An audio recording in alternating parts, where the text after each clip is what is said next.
সত্যি সব লোভ পেয়েছে নীল? নিজের বউকে জব্দ করতে একটা ভাড়া করা মেয়েকে তুই এই বাড়িতে এনে দিলি।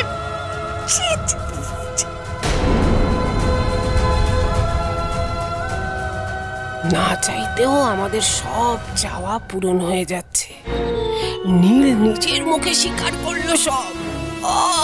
বিজয়ার মুখটা দেখার মতো হয়েছে। হ্যাঁ মা, আমার বুদ্ধি নাশ হয়েছে, তাই জন্য ও যা করেছে তার জন্য পরোক্ষভাবে আমি নিজেকেই দায়ী করছি।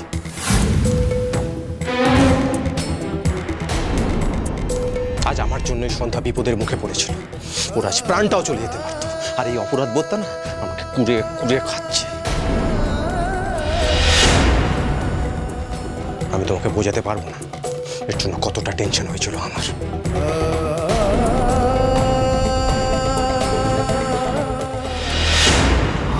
আপনাকে না ওই অবস্থায় দেখে আমার হাত পা ঠান্ডা হয়ে গেছে। ও, তার মানে এই অপরাধ বোধ থেকেই তখন আপনি কেঁদেছিলেন হুলোবাবু, ভালোবাসা থেকে নয়। আমার ভুলের প্রায়শ্চিত্ত আজকে আমি নিজেই করব। আমি যখন নিজেই ওকে এই বাড়িতে নিয়ে এসেছিলাম তখন আমি ওকে নিজেই বিদায় করবো। বেরিয়ে যাও আমার বাড়ি থেকে, তোমাকে সোজা থানায় নিয়ে যাবো। চলো। ওয়েট আকাশ, আমাকে যখন তুমি সকলের সামনে ইনসাল্ট করলেই, তাহলে তোমার মুখে একটু চুনকালি পড়ুন।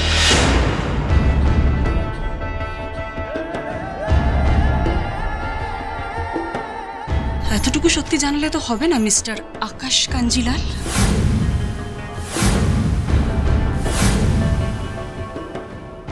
এর থেকেও তো আরো অনেক বড় সত্যি আছে, সেটা তো তোমার ফ্যামিলি মেম্বারের জানা উচিত, রাইট? অ্যান্ড স্পেশালি তোমার ওয়াইফের তো সত্যিটা জানা দরকার।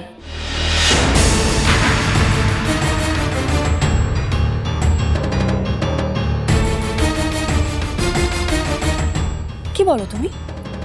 ফাইন, ইউ আর রাইট, আমি তো ভাড়া করা মেয়ে। ইয়েস, আমি ভাড়া করা মেয়ে, কিন্তু তাহলে আসল তারা কে আকাশ?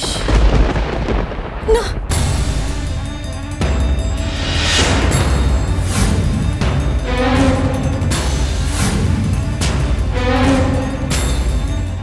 কে বলো? সবাই ক্যান্সার দাও, সবাই ক্যান্সার করো।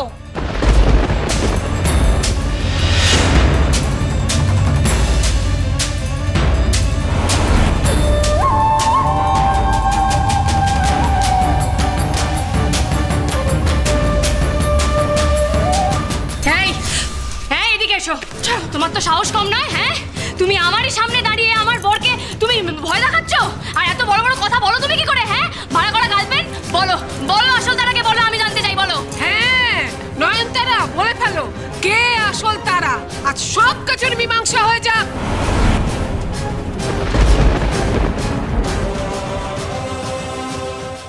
এইবার তারাকে বাঁচাবে কে? সব সত্যি তো বেরিয়ে আসবে। বলো বলো বলো, চুপ করে আছো কেন? এত যদি সাহস তাহলে বলে দাও কে তারা।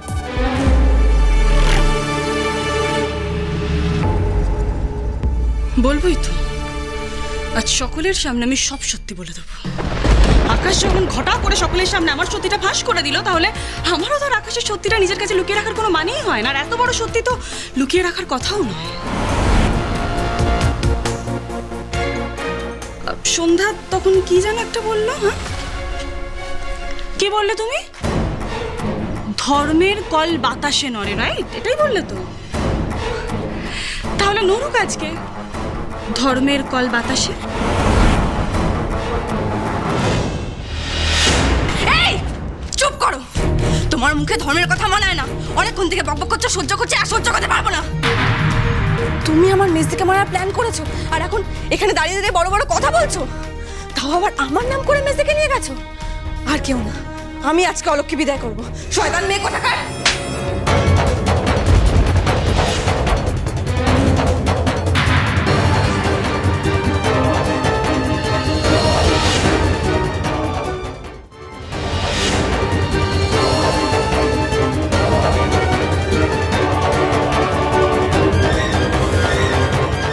আমি তোমাকে ছাড়বো না।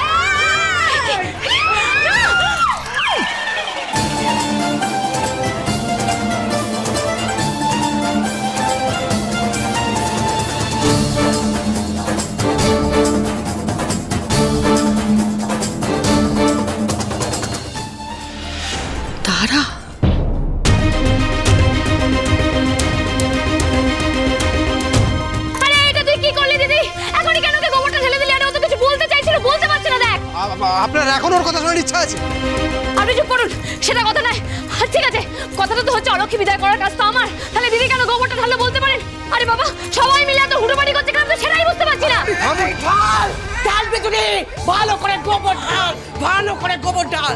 হ্যাঁ, শয়তান মেয়ে কথা করে এত বড় সাহস যে আমার মেয়েকে মারতে চাওয়া। হ্যাঁ, আমার মেয়েকে মারতে চাওয়া। এই এই তোমাকে আমি বলছি, আমি সন্ধ্যার মা, আমি এখনো বেঁচে আছি। পুলিশকে দেবো না তোমায়, তোমাকে আমরাই শাস্তি দেবো। ঢাল, বের কর, বের কর। ওরে তোরা থাম, আরে থাম রে, আরে অলক্ষী বিদায় করার কাজ তো আমার, তোরা আচ্ছা ঠিক আছে করবি তো করলি, কুলার বাতাসে তোমাকে করতে হলে কুলাও নিয়ে চলে যাচ্ছে। ও মা ওরা কেন এরকম করছে কি বলুন তো, আমি কিছু বুঝতে পারছি না, আপনি কিছু বুঝতে পারছেন? আরে বাবা, অলক্ষী বিদায় হওয়াটা ইম্পর্টেন্ট, কে বিদায় করছে সেটা ইম্পর্টেন্ট না, মানে জরুরি না। আপনি এখানে দাঁড়ান, আমি সুটকেস নিয়ে আসছি। মা মা আমি কিন্তু বুঝতে পারছি না, সবাই কেন তো হুড়োপাটি করছে বলুন তো, আমার কাজ ছিল তো, আপনি কিছু বুঝছেন? মা আমি কি দেখলাম ঠাকুর, বলে দাও এসব মিথ্যে। যা, আসল নাটকটাই তো হাতের নাগালের বাইরে চলে গেল। আরে চিৎকার করে বলে দিলে পারতো। কি করে বলতো বলো তো? মুখের মধ্যে গোবর ঢুকে যেত না, কথাটা বলতো কি করে? আমি তোকে বলেছিলাম না, সন্ধ্যার দিদিটা মারতো, ঠিক সময় আসে মাথাতে গোবর ঠেলে দিল। আরে এই নয়নতারাটাও তো তেমন, সত্যি বলবো করে এমন হেজালো যে সত্যি বলার আগেই বাড়ি থেকে বিদায় হয়।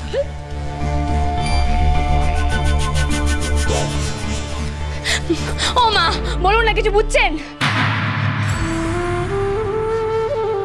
কি করে তোমার প্রশ্নের উত্তর দিই বৌমা? কেন ওদের এত তাড়া আমি বুঝতে পারছি, কিন্তু তোমায় আমি কি করে ভুলিয়েছি আমি সব বুঝে গেছি। সে সত্যি যে তুমি সহ্য করতে পারবে না।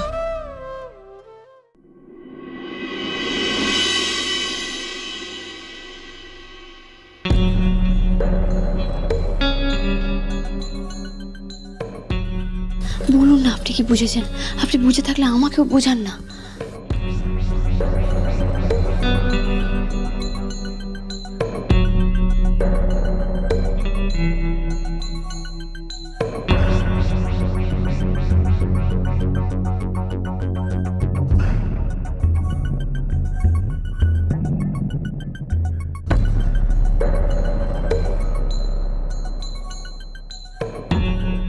আরে ঈশ্বর, এই নাকি বিজয়া সন্ধ্যার উপর রেগে আছে। কেমন দুজন পাশাপাশি বসে আছে দেখ।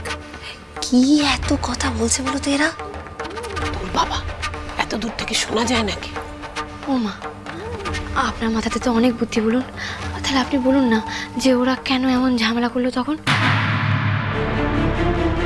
তাহলে আসল তারা কে আকাশ? না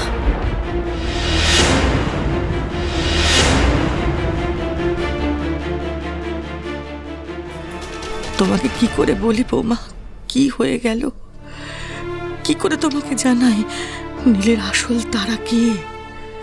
যার জন্য তুমি স্বামীর ভালোবাসা পাচ্ছ না, সে যে আর কেউ না, তোমার নিজের বোন। এটা জানলে তুমি না না না না, যে সত্যি আমি সহ্য করতে পারছি না, সেই সত্যি তুমি কি করে সহ্য করবে? না না, এই আঘাত আমি তোমাকে কিছুতেই দিতে পারবো না। কি হলো মা? মা আপনার শরীর খারাপ লাগছে? না না, আমার কিছু হয়নি, আমাকে নিয়ে ভেবো না, আর এসব নিয়ে মাথাও ঘামিও না। নীল তো ঠিক কথাই বলেছে, কে অলক্ষী বিদায় করলো সেটা বড় কথা নয়, নয়নতারা বিদায় হয়েছে সেটাই বড় কথা। আসল সত্যিটা কিন্তু আমি জানি, আর আমি কিন্তু চুপ করে থাকবো না। আজ এখানে যা হলো তার রিভেঞ্জ কিন্তু আমি নেবই, আর সেদিন তো আমাদের চোখের জল মোছানোর কেউ থাকবে না। রিভেঞ্জ আমি নেবই তারা। কোজাগরি লক্ষ্মী পুজোর সময় আপনি তো পায়ে ব্যথায় কাবু ছিলেন, পুজোর কোনো কাজটিও করতে পারেননি, কিন্তু এবার না হয় আমরা মায়ের ইচ্ছা পূরণ করি, এবার আমরা স্বামী স্ত্রীতে মিলে পুজো করবো, কেমন? এখন তো আমরা আর স্বামী স্ত্রী নই, আপনি নিজেও তো ডাইভোর্স পেপারে সইটা করেছেন, ভুলে গেছেন নাকি কথাটা?